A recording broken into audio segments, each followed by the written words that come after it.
What's up, everybody? Welcome to DFS by the Numbers. These are my DFS wide receiver picks for Week 1.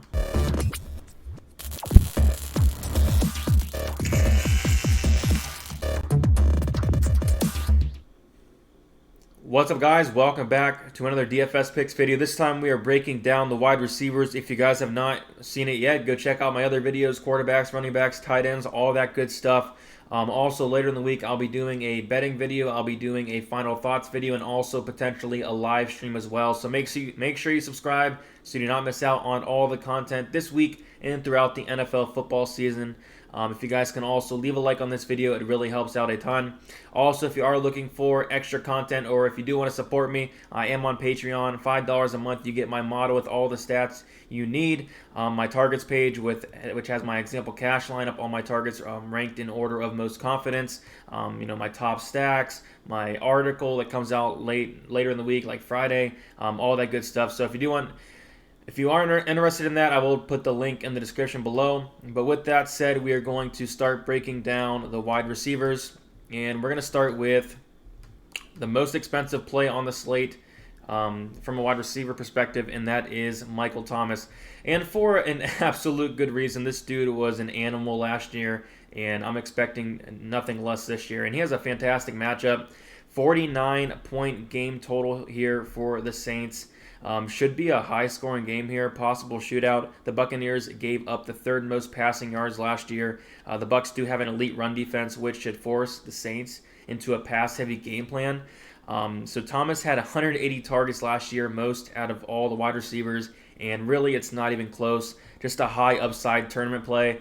You could go in cash. Personally, I'm not. I'm paying up for running back in cash, but if you want to in cash, I think it's fine. I'm going to target this in tournaments. I think he's a fantastic tournament option pretty much every single week, no matter who he plays, just due to the fact of how much volume he gets and how much upside there is with this play. And he's facing one of the worst secondaries in the NFL, so I do have to talk about Michael Thomas. Next, and this is a play I like a lot, you're getting a nice discount off of Thomas here.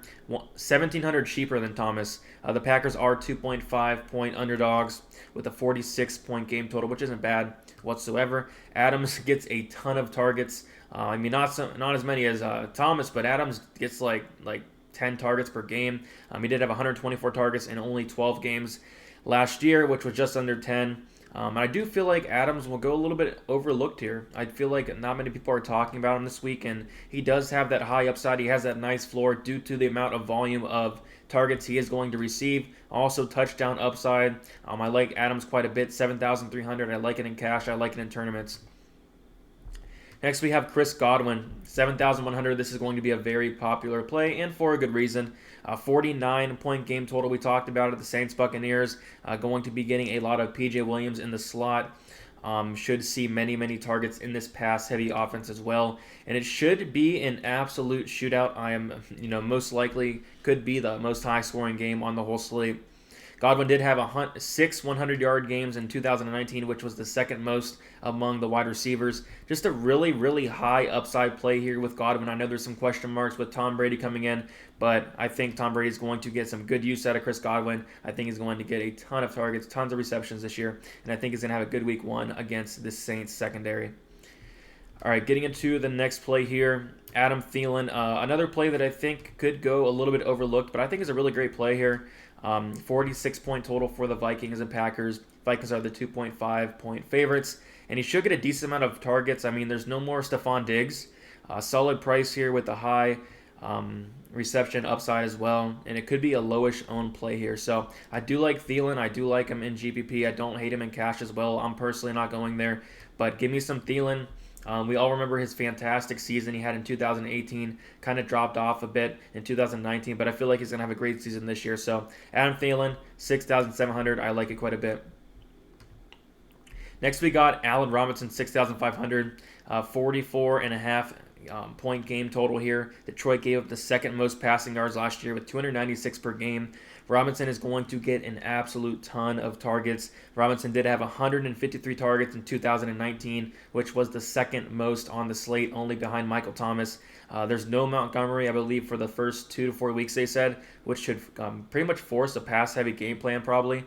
There were 12, and Robinson was 12th in, my bad, he had 12 end zone targets last year, which was 5th most amongst other wide receivers in the slate. So big target upside, big reception upside, touchdown upside, and I like Robinson a lot this week. He's going to be a tournament play for me, and I most likely will stack this with Trubisky. I talked about it a little bit on the quarterback video, but I do like that stack quite a bit with Trubisky being so low priced and Robinson having a ton of upside. I like the price at $6,500.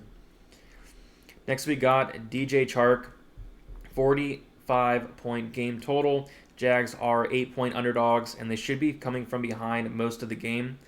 He did have 1,002 yards and 8 touchdowns last year, 118 targets last year, which is a bunch, and there is that garbage time upside. I feel like they're going to be coming from behind and potentially have that garbage time upside, and, I really like Chark. I really do. So I think he's a fine play, more of a tournament option. I would definitely not go in there in cash, but he does have some upside, and I will have him in some of my lineups. Next, we got Calvin Ridley, 6,100, 49-point game total, which is tied with the first most on the slate. The Falcons throw the ball a ton and really had 93 targets in only 13 games last year. Decent reception upside and possible touchdown upside in a game that is projected to score high. And it is stackable with Ryan at QB. I do like that stack. I like Hurst, Ryan, Ridley. I like that stack quite a bit, something I'll probably go to in some tournaments.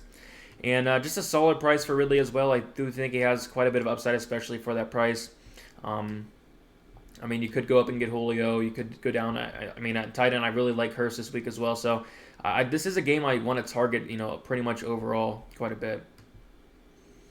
Next, and I don't know if you guys heard of the news going around about Beckham. I hope the rumors are not true. But if they are, we'll still play him anyway here. Odell Beckham Jr., 5,900. So this game has a 48.5-point game total, and the Browns are 8-point underdogs. Kind of the same thing with Chark.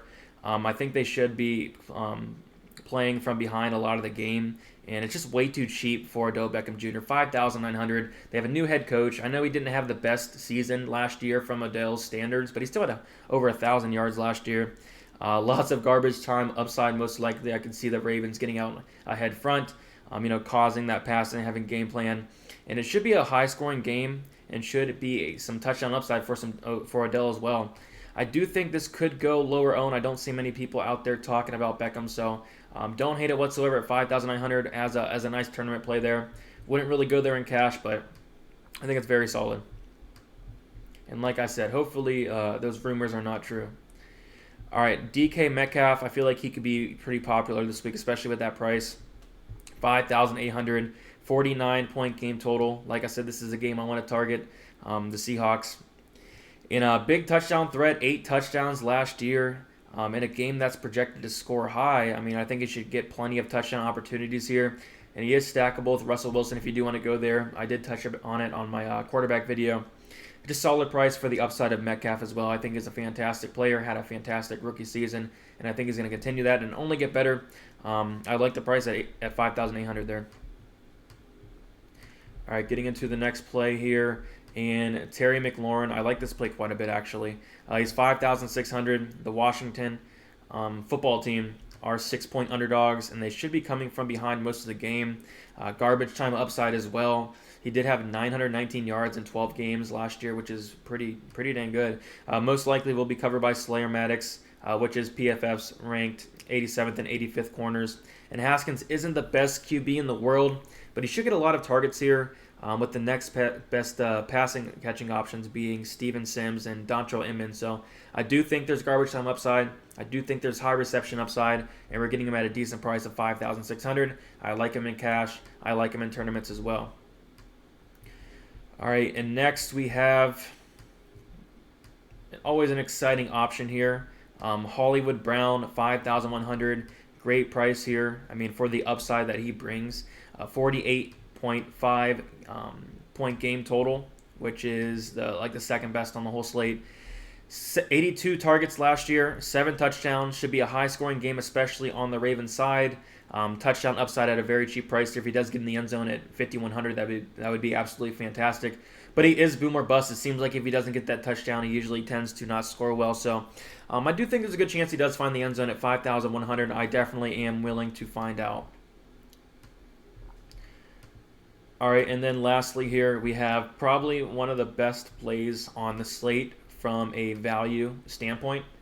And I do think he's going to be one of the more high-owned wide receivers on the slate as well. Just a fantastic price here for DeSean Jackson, 4,900. A very favorable matchup against Washington. He's going to be the number 1 receiver in Philadelphia this week as well. And I do think the Eagles should score a lot in this game against this not-so-good Washington pass defense. I just think it's a great value play. I'll tell you guys right now, I'm going to have him in cash. I'm going to play him in tournaments. I like DeSean Jackson quite a bit this week. All right, with that said, thank you guys for watching. If you guys can leave a like, if you guys can subscribe if you have not yet, go check out my other videos, my other position videos, quarterback, running back, tight end, all that good stuff. And then later content coming out through the week. So make sure you guys subscribe so you do not miss out on that. If you have any questions, you know where to find me. Twitter, DFS, Twitter, DFS_numbers. You guys can catch me on Instagram if you want DFS by the numbers, or just comment below. I'm usually pretty good at getting back. And, good luck, guys.